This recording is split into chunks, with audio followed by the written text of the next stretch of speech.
Assalamualaikum warahmatullahi wabarakatuh. Bagaimana kabar teman-teman semua? Aku harap kalian dengan keadaan yang baik ya.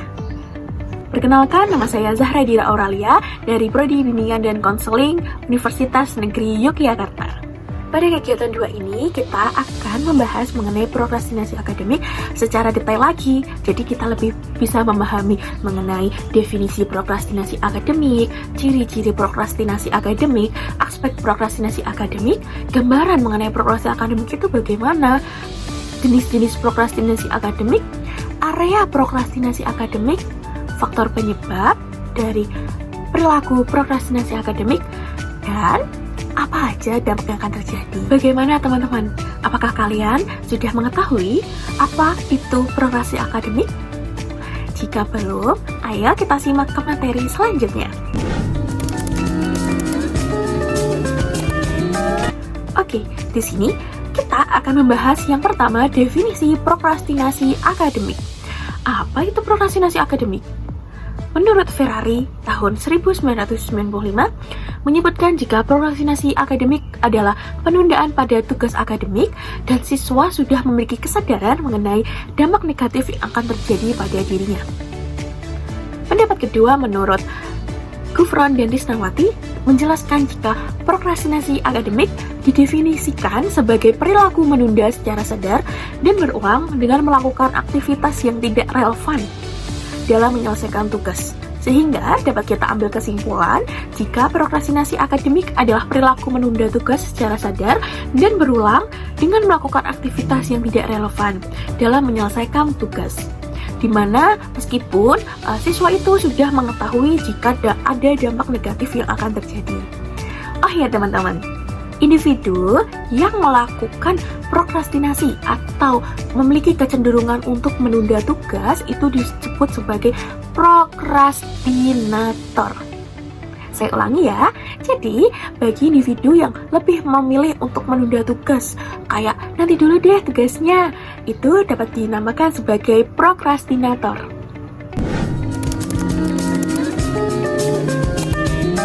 Kedua, kita akan membahas mengenai ciri-ciri prokrastinasi akademik. Perilaku yang menunjukkan prokrastinasi akademik sudah ditentukan berdasarkan indikator yang ditentukan oleh peneliti menurut Ferrari et al. 1995, di mana terdapat 4 ciri-ciri yang menunjukkan prokrastinasi akademik. Apa aja ya?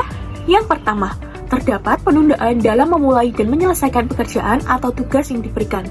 Jadi, di sini siswa sering melakukan penundaan dalam memulai dan menyelesaikan tugas walaupun siswa sudah mengerti kalau tugas itu memiliki manfaat bagi prokrastinator. Apa kalian masih ingat prokrastinator itu apa? Yap, prokrastinator adalah individu yang melakukan penundaan tugas.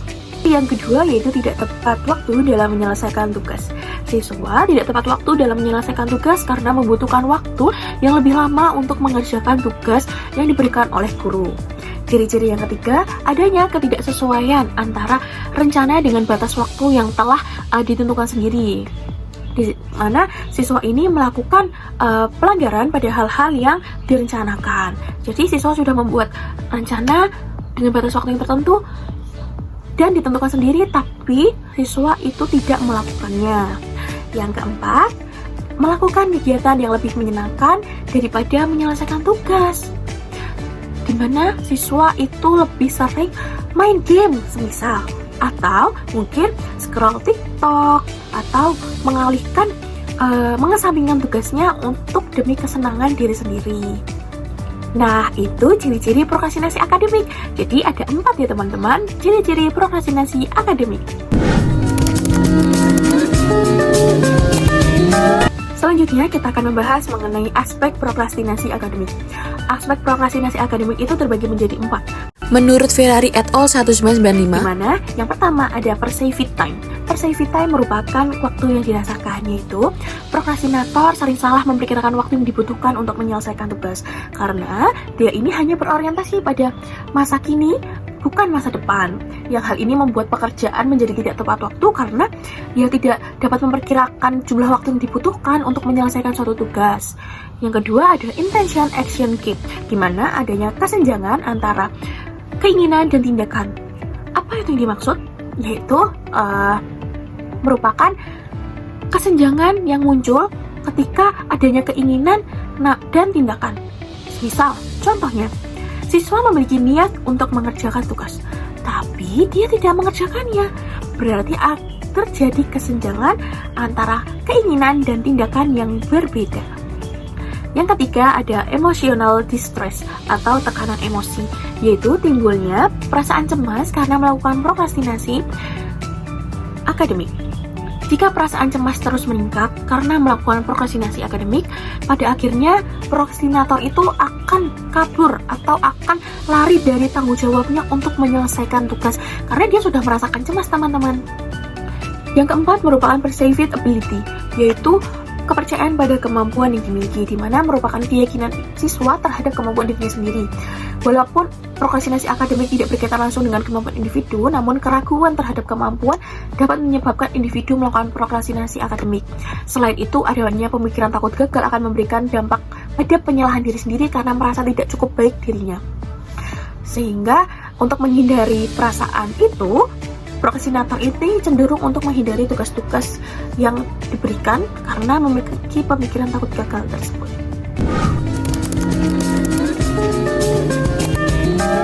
Oke, selanjutnya mengenai gambaran prokrastinasi akademik. Yang dimaksud di sini yaitu merupakan kalimat-kalimat yang sering diucapkan prokrastinator atau siswa yang sering melakukan penundaan tugas secara berulang. Yang pertama, semua tugas ini harusnya dikumpulin besok, tapi tugasnya banyak banget, jadi bingung mau ngerjain yang mana. Nanti dulu deh ngerjainnya. Yang kedua, aku harus mempersiapkan niat dan diriku untuk mengerjakan tugas, jadi aku main game dulu deh. Yang ketiga, wah, pokoknya hari ini rencanaku buat belajar ujian pukul 19 sampai 21. Nah, sebelum itu aku mau scroll TikTok. Yang keempat, aduh, tugas ini sulit banget dan bosenin. Daripada aku bingung sendiri, mendingan aku nongkrong sama teman-teman. Yang kelima, ya ampun, besok tugas harus dikumpul. Tapi nggak apa-apa deh. Gak usah panik, kan masih bisa SKS, sistem kebut semalam. Yang terpenting tinggal ngumpulin seadanya, udah beres. Nah, apakah kalian pernah mengatakan hal tersebut? Atau malah setiap hari? Jika tugas tersebut merupakan salah satu kalimat indikasi dari prokrastinasi akademik. Selanjutnya, kita akan membahas mengenai area prokrastinasi akademik, di mana menurut Solomon dan Rothblum dalam Gufron dan Krisnawati 2010 membagi prokrastinasi akademik menjadi 6 area akademik berdasarkan pada jenis prokrastinasi pada tugas, yaitu pertama, tugas mengarang, kegiatan penundaan pada tugas-tugas menulis. Contohnya, menulis makalah, laporan, atau tugas mengarang lainnya. Kedua, tugas belajar, kegiatan penundaan dalam menghadapi ujian dalam akademik, yaitu ujian tengah semester, ujian akhir semester, dan ulangan mingguan.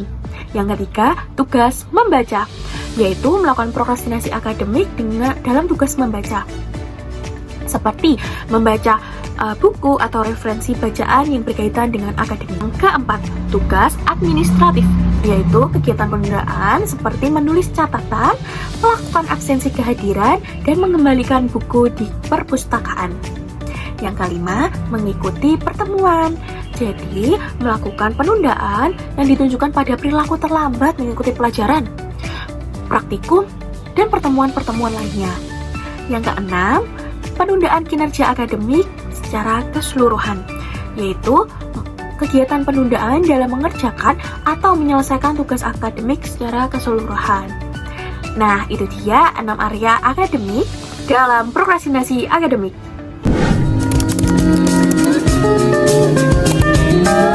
Oke teman-teman, selanjutnya kita akan membahas mengenai jenis-jenis prokrastinasi akademik. Jadi, jenis prokrastinasi akademik itu terbagi menjadi 2. Yang pertama, fungsional prokrastinasi dan disfungsional prokrastinasi. Apa itu? Functional procrastination atau penundaan fungsional merupakan penundaan dalam mengerjakan tugas yang memiliki tujuan mendapatkan informasi lebih detail, memiliki tujuan yang pasti dan tidak merugikan, di mana functional procrastination ini bermanfaat sebagai cara konstruktif supaya tugas ini dapat lebih sempurna lagi. Yang kedua, dysfunctional procrastination atau penundaan disfungsional, di mana penundaan yang tidak memiliki tujuan dan berdampak negatif. Dan terdapat dua jenis prokrastinasi berdasarkan dysfunctional procrastinasi. Yang A, decisional procrastination, yaitu penundaan pengambilan keputusan, di mana walaupun keputusan ini itu harus segera diambil. Yang kedua, avoidance procrastination, di mana merupakan penundaan yang dilakukan untuk menghindari tugas yang tidak disukai. Misalnya kalian tidak menyukai matematika, kalian mengatakan, nanti dulu deh mengerjakannya, karena kalian memang sudah tidak menyukai tugas yang diberikan, seperti itu. Kita sudah memahami ya mengenai jenis-jenis prokrastinasi akademik, di mana terbagi menjadi functional procrastination dan dysfunctional procrastination. Dan di dysfunctional procrastination ini juga terbagi lagi menjadi decisional procrastination atau penundaan pengambilan keputusan walaupun sudah harus segera untuk mengambil keputusan tersebut. Dan yang kedua ada avoidance procrastination, yaitu penundaan yang dilakukan karena untuk menghindari tugas yang tidak disukai.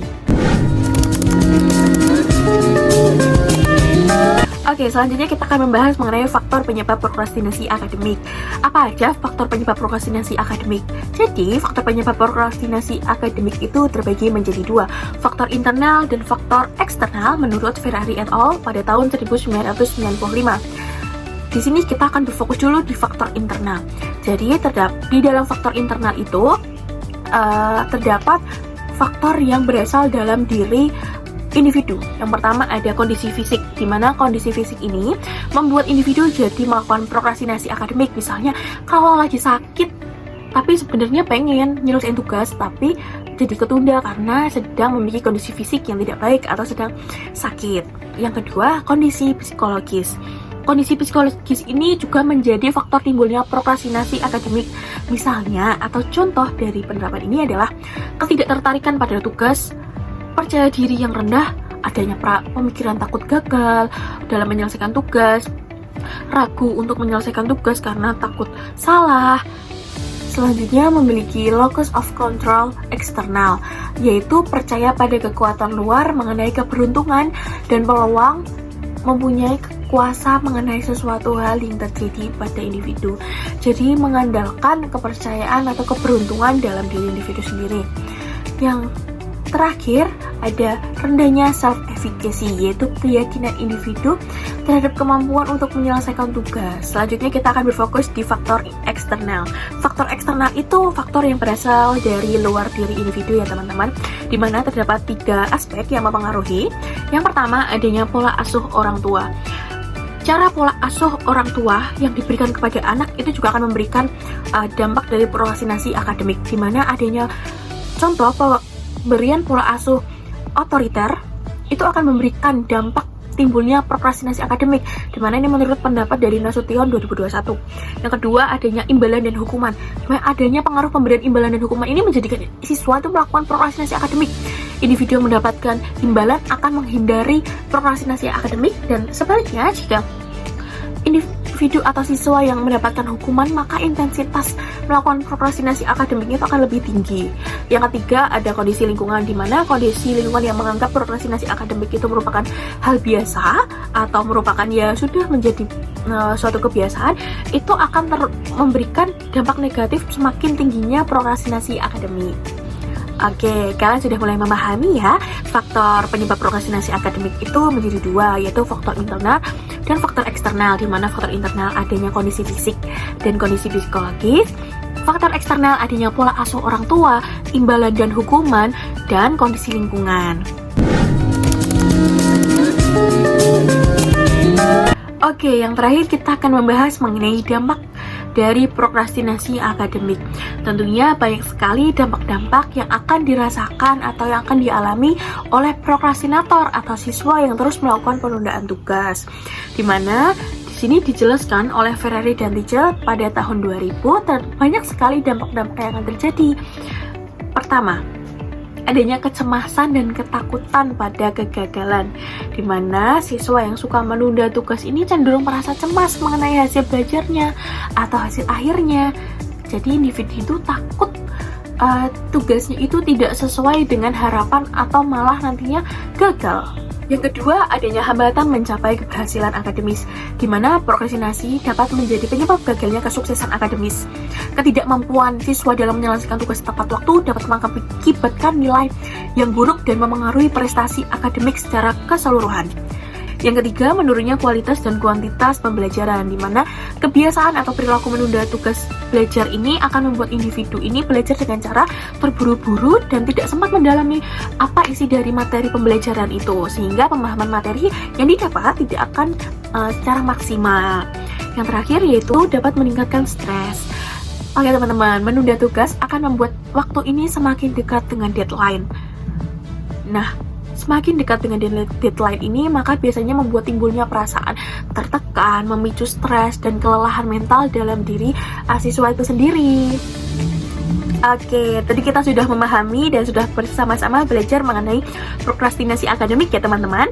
Bagaimana teman-teman sudah memahami apa itu prokrastinasi akademik, ciri-ciri prokrastinasi akademik, aspek prokrastinasi akademik, gambaran prokrastinasi akademik, atau jenis-jenis prokrastinasi akademik, area, dan faktor penyebab, dan yang terakhir, dampak negatif dari prokrastinasi akademik. Oke, jadi besar harapan saya semoga teman-teman dapat memahami dan dapat meningkatkan kesadaran bahwa prokrastinasi akademik ini merupakan hal yang perlu kita hindari atau kita kurangi dalam diri individu supaya tidak adanya penyesalan lagi yang akan dirasakan, karena nantinya itu akan berdampak pada hasil belajar atau prestasi yang menurun. Terima kasih. Wassalamualaikum warahmatullahi wabarakatuh.